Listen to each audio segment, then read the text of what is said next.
Before concluding these lectures here on outputting data with the interpolation or before vbind and listening to events, there's one important thing I need you to know, or I need you to be aware of.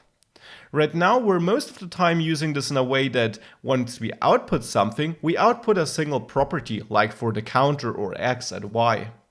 Before, we saw though that we also could call a function, which worked fine. That is, by the way, how we mostly use it for events. Here we simply pass the reference to a function, to a method we want to execute. Be aware that in all the places where you can access your view instance, so here when listening to a click event, or here when outputting the counter, so whenever we access our view instance, you can write any valid JavaScript code as long as it only has one expression and doesn't contain a if or in statement or a for loop or something like that.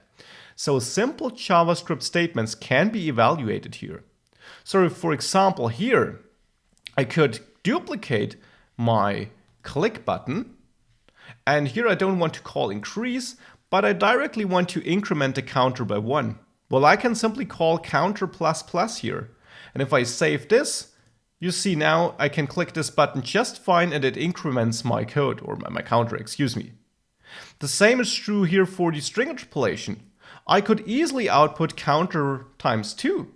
After saving, you see that now I increment by 2 here, even though I normally would only increment by 1. And here where I do increment by 2, well, it's by 4 now. So this is perfectly valid. You could even write short ternary expressions here, like for example check if this is greater than 10, in which case you could say greater than 10, otherwise you could say smaller than 10. If you now hit Control Enter, you see that it is smaller than 10 until I, well, get a typo here, but until I obviously seem to pass the 10 border. This is how you can work with the templates here. It really is a mixture of HTML and JavaScript code, as long as you use template expressions like the double curly braces here.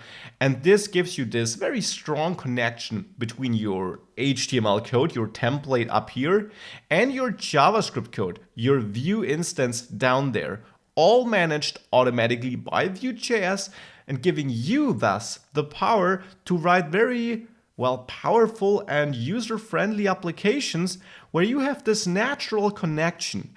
Think about the effort code like this would take to write with jQuery, especially once you introduce more complex relations and need to do all this checking for possible changes in one part of your application on your own.